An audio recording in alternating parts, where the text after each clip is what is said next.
सबसे पहले आप सभी का मेरे YouTube channel the smart study Ara में स्वागत है। वीडियो को अंत तक जरूर देखें। यह वीडियो बायोलॉजी क्लास 5 का है। यह वीडियो बायोलॉजी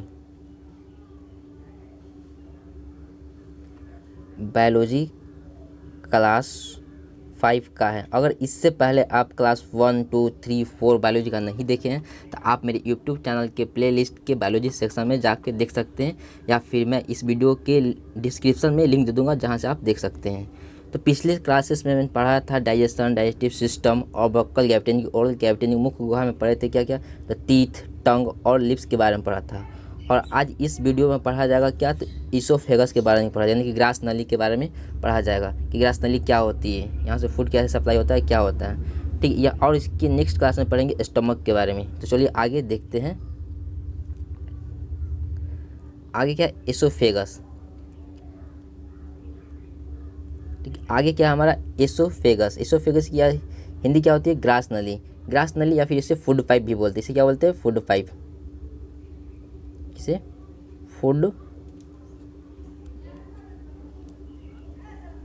फूड पाइप बोलते हैं। ग्रास नली यानी कि एसोफेगस या फिर फूड पाइप बोलते हैं। ठीक, एसोफेगस क्या होता है, एसोफेगस यहाँ देखिए, ये हमारा होता है ओरल कैविटी में आता है, मुख्य गुहा में आता है। ठीक है, इसमें भी वही चीज़ है। ठीक है, उसको यहाँ पे बाहर निकाल के दिखाया गया। यहाँ पे ये क्या होता है, ये जो लाइन दिख रहा है, ये जो पाइप दिख रहा है, ये पाइप होता है। ठीक है, मस्कुलर पाइप होता है। ये इसको हम लोग क्या बोलते हैं, एसोफेगस होता है। इसकी क्या बोलते हैं, ग्रास नली यानी कि फूड पाइप होता है। ठीक है, लेकिन यहाँ पे दिख रहा है, ये जो होता है वहाँ पे क्या होता है, विंड पाइप होता है। यानी हमें सांस लेने के लिए क्या होता है कि विंड पाइप होता है, और हम भोजन भी यहीं से करते हैं। और फूड पाइप और विंड पाइप, फूड पाइप और क्या होता है, विंड पाइप, यानी कि हवा जो हम लोग सांस लेते हैं। फूड एंड विंड पाइप जो होता है, दोनों एक दूसरे से क्या होता है, समीप होता है, यानी क्या होते हैं, वो नज़दीक होते हैं। ठीक है, तो ऐसा क्या, ये मतलब ऐसा नहीं हो सकता कि जब फूड हम अपने मुंह से लेते हैं, यहाँ से जब फूड को लेते हैं, यहाँ से जब फूड मुंह में जाता है तो यहाँ से क्या होता है, फूड ये हमारे एयर वाइन पाइप में क्यों नहीं जाता है। ठीक, नहीं जाता है, उसका कारण क्या है, तो हम आगे देखते हैं।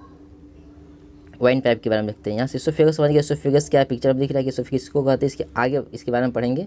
और यहाँ पे देखते हैं कि वाइन पाइप जो होता है और जो फूड पाइप होता है, दूसरे क्या होता है, बहुत ही ज़्यादा क्लोज यानी कि पास में होते हैं, नज़दीक होते हैं। ठीक है, जिससे मतलब जो हम भोजन करते हैं वो मुंह में जाने के बाद क्या होता है, जो हमारे थ्रोट गले से नीचे आता है, तो वहाँ पे हमें क्या होता है, विंड पाइप होता है, जिसमें भोजन क्यों नहीं जाता है। तो नहीं जाने का कारण क्या है, ठीक है, भोजन क्यों नहीं जाता है, क्योंकि वहाँ पे एपीग्लोटिक होता है। क्या होता है, एपीग्लोटिक, क्या होता है, एपीग्लोटिक, जिसको क्या बोलते हैं, एपीग्लोटिक बोलते हैं, जो होता है इसके वजह से जो हमारा फूड होता है वो हमारा क्या होता है, वाइन पाइप के अंदर नहीं जाता है। यहाँ से पिक्चर देखेंगे, ये दिख रहा है, इसमें क्या होता है, हमारा फूड सप्लाई होता है।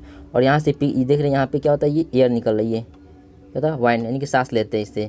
ठीक, तो ये जो दिख रहा है, ये इसको क्या बोलते हैं, एपीग्लोटिक बोलते हैं। एपीग्लोटिक क्या करता है कि जो हमारा फूड होता है, ठीक है, फूड को हमें वाइन पाइप में जाने से रोकता है।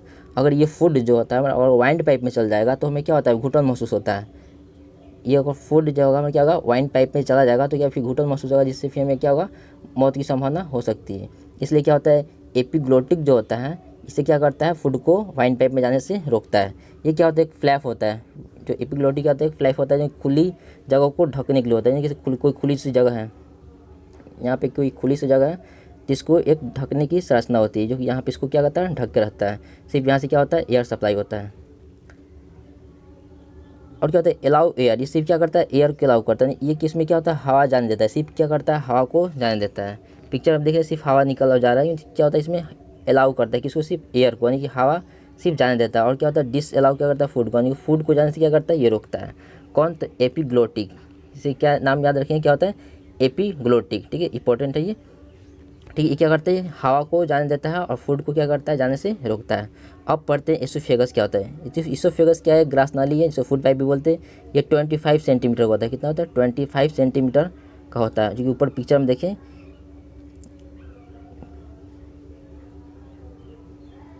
ठीक है, ये जो स्ट्रक्चर देखा, ये वाला, ये क्या होता है, 25 सेंटीमीटर का होता है। ठीक है, नीचे देखते हैं। ठीक है, जो ईसोफेगस होता है वो क्या होता है, ईसोफेगस क्या होता है, ट्यूब लाइक स्ट्रक्चर होता है। क्या होता है, tube like, pen change, colour change कर लेता हूँ। ट्यूब लाइक क्या होता है, ट्यूब लाइक स्ट्रक्चर होता है, यानी कि नलीनुमा एक संरचना होती है। क्या होती है, नलीनुमा एक संरचना होती है। ठीक है, it connected buccal cavity. Buccal cavity मुख हुआ, जो मुख से यहाँ से ये दिख रहा है, यहाँ पे दिखाते हैं इस पिक्चर में, यहाँ से क्या होता है, ये यहाँ से कहाँ तक, इसमें ये स्टमक तक क्या होता है, कनेक्ट होता है। कौन, तो इसोफेगस बोलते हैं, क्या बोलते हैं, इसोफेगस होता है, यानी कि इसको हम लोग क्या बोलते हैं, ग्रास नली।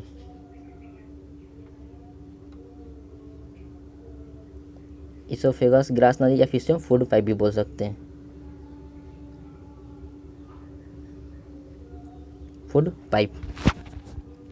ठीक है, क्या होता है, कनेक्ट होता है, किससे कनेक्ट होता है, तो बक्कल कैविटी यानी कि मुख गुहा से, यानी हमारे मुख से कहाँ तक कनेक्ट होता है, ये क्या होता है, पेट तक, यानी कि स्टमक, यानी कि स्टमक तो क्या होता है, ये जुड़ा होता है।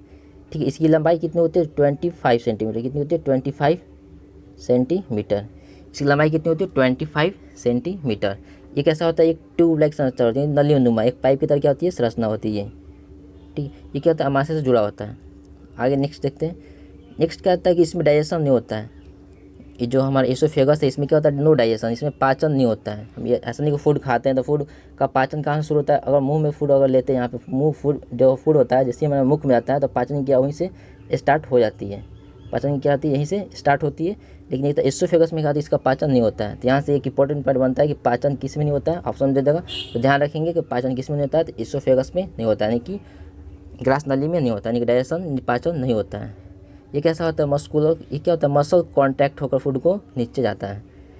ये क्या होता है कि मसल को क्या होता है, कांटेक्ट होकर, यानी मसल से, इसके अंदर क्या होता है, मसल नुमा क्या होती है, नली होती है, पाइप होता है, इसमें क्या होता है, मसल कांटेक्ट होकर क्या होता है, फूड को नीचे जाने देते हैं, यानी कि नीचे धक्का दे के भेजते हैं, ताकि ये ग्रेविटी की वजह से नीचे जाता है। फूड जो भी होता है ऐसे लेट के भी खा सकते हैं, खड़े होकर भी खा सकते हैं, बैठ के जिस तरह से भी, उल्टा लटक के भी, इधर मुख करके, इधर पैर,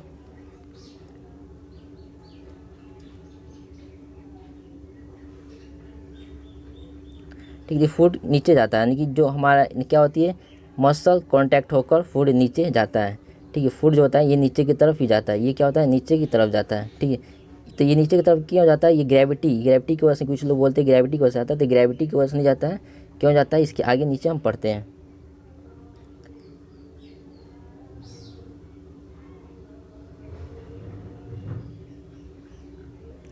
ठीक है, तो इसमें देखेंगे क्या होता है, पेरिस्टॉल्सिस गति होती है, क्या होती है, पेरिस्टॉल्सिस, इसमें क्या होती है, पेरिस्टॉल्सिस मोशन होता है, यानी क्रामोकुचन गति होती है, जिसकी वजह से जो फूड होता है वो नीचे की तरफ क्या होता है, फिसल के जाता है। ठीक है, जिस तरह से पिक्चर में हम देख रहे हैं, ये ध्यान देंगे। ठीक है, और ये क्या होता है, जहाँ पे फूड होता है वहाँ पे क्या होता है, ये वाइड होता है, जैसे वहाँ से फूड निकलता है तो फिर क्या होता है, अपनी जगह पे आ जाता है। ठीक है, ये ऐसे हो जाता है। ठीक है, ये एसोफेगस की स्ट्रक्चर ऐसा होता है। ठीक है, जैसे जैसे फूड जाएगा वहाँ पे क्या उठेगा, और बाकी जगह की फिर क्या होता है, चिपक जाता है। फिर जैसे पिक्चर में यहाँ पे दिख रहे हैं हम, देखिए यहाँ फूड उठा हुआ है, जैसे ही वहाँ से फूड हट रहा है वहाँ पे क्या जो पहले की तरह संरचना में आ जा रहा है। ठीक है, तो ये किस लिए, ये कैसे होता है, तो क्या होता है, पेरिस्टलाइसिस मोशन की वजह से, क्या होता है, पेरिस्टलाइसिस मोशन, यानी क्रमकुचन गति की वजह से होता है। यहाँ से भी देख रहे हैं कि ये भोजन क्या जा रहा है, यहाँ से मुख से लिया जा रहा है, और ये देखिए एसोफेगस से होते हुए जा रहा है। ठीक है, और ये जाके स्टोमक में, ये यहाँ पे स्टोमक में चला जाएगा ये भी। ठीक है, इसको हम लोग क्या बोलते हैं, किसके कारण से हो जाता है, तो पेरिस्टॉल्सिस गति के कारण। किससे होता है, पेरिस्टॉल्सिस मोशन के कारण, क्रमकुचन गति के कारण क्या होता है, भोजन धीरे धीरे एसोफेगस से क्या होते हैं, नीचे की तरफ स्लिप करके क्या होते हैं, आते हैं और जाके स्टोमक में मिलते हैं। स्टोमक में क्या है, स्टोमिक एसिड होते हैं, जिसमें वो क्या होते हैं, मिल जाते हैं। ठीक है, तो अगर ये जो पेरिस्टॉल्सिस गति के कारण ही क्या होता है, हम कभी भी लेट के या फिर उल्टा लटक के भी कोई चीज़ खाते हैं, तो क्या होता है, सीधे हमारे जिस मौसम में जाता है खड़े होकर, उसी मौसम में जाता है, नहीं कि उल्टा अपोजिट नहीं आता। ये नीचे जैसे हमारे स्टोमक की तरफ जाना है तो स्टोमक की तरफ ही जाता है, यदि उल्टा भी लटक जाएंगे तो भी। तो किसके कारण से होता है, तो पेरिस्टॉल्सिस मोशन के कारण होता है। तो ध्यान देंगे, और यहाँ पे ध्यान देंगे कि ये जाता है स्टोमक में, पिक्चर में देखिए ये वाला, यहाँ पे ये। ठीक है, तो यहाँ पे जाने के बाद क्या होता है, स्टोमक में गिर जाता है। ठीक है, स्टोमक में क्या होता है, जाके वो क्या करता है, गिरता है। गिरने के बाद ऐसा भी होता है तो ऊपर की तरफ निकल सकता था, ये ऊपर भी आ सकता था, तो क्यों नहीं आता है, तो स्पिंटर करना पड़ते हैं। स्पिंटर क्या होता है, ठीक है, उम्मीद करते हैं कि आपको पेरिस्टॉल्सिस समझ में आ गया वो मोशन। अब पढ़ते हैं कि स्पिंटर क्या होता है। स्पिंटर के बारे में पढ़ेंगे, ये स्पिंटर क्या होता है, ये भी इंपॉर्टेंट है। तो स्पिंटर क्या होता है कि जब भी फूड हम लेते हैं, ठीक है, तो यहाँ पे ध्यान देंगे क्या होता है, फूड जो होता है इसोफेगस से क्या होता है, होके नीचे आता है। ये इसोफेगस से होके क्या फूड नीचे की तरफ आता है। ठीक है, ये आने के बाद क्या होता है, स्टोमक में स्टोमिक एसिड के साथ क्या होता है, मिल जाता है। ठीक है। दैन उसके बाद क्या जाता है, स्मॉल इंटेस्टाइन जाता है। तो हमें यहीं तक पढ़ना, ये यहाँ पे, ठीक है, जो दिख रहा है ये स्ट्रक्चर, यहाँ पे क्या होता है, फूड आके स्मॉल क्या स्टमक में, स्मॉल नहीं स्टमक में आके क्या होता है, गिरता है। गिरने के बाद ऐसा हो सकता है कि यहाँ से ये जैसे आया वैसे निकल भी सकता था, इधर इधर की तरफ आ सकता था। इसको इरेज कर देता हूँ, ठीक है। अगर फूड ऐसे आया यहाँ से, ठीक है, तो ये रिटर्न ऐसे इधर से निकल भी जा सकता था। कि ऊपर की तरफ क्यों नहीं जाता, इसका कारण क्या है, तो स्फिंक्टर जो क्या होता है, स्फिंक्टर होता है, इसी की वजह से क्या होता है, फूड जो होता है ऊपर की तरफ नहीं जाता है। इस पिक्चर में देखेंगे, जैसे यहाँ से फूड गया, ये देखेंगे यहाँ से जो फूड अंदर की तरफ जा रहा है, ये गया स्टोमक में चला गया, स्टोमक में जाने के बाद क्या होता है, फिर ये क्लोज हो जाता है। क्या होता है, ये देखिए पिक्चर में दिख रहा है, ये क्या हो गया, क्लोज हो जाता है, जिससे फूड क्या होता है, स्टोमक से फिर ऊपर की तरफ नहीं आता है। बाई चांस अगर आ भी जाता है किसी वजह से, तो क्या होता है, फिर जलन होने लगता है, ठीक है। देखिए फूड यहाँ से अंदर की तरफ गया, जा रहा है इसोफेगस की तरफ गया, स्टोमक में गिर गया, जाने के बाद फिर क्या होता है, धीरे धीरे क्या होता है, क्लोज हो जाता है, पूरा बंद हो जाता है, जिससे फूड ऊपर की तरफ नहीं आता है। जिससे अगर बाई चांस आता भी तो क्या होता है, जलन होता है, ठीक है। तो ये क्या होता है, स्फिंक्टर, क्या समझ में, स्फिंक्टर क्या होता है, फूड को क्या करता है, स्टमक से ऊपर की तरफ बाहर निकाल देता है, ठीक है। अगर इसी तरह से वीडियो अच्छी लगी हो तो प्लीज़ इसे लाइक, वीडियो अच्छी लगी हो तो लाइक शेयर एंड सब्सक्राइब करना ना भूलें।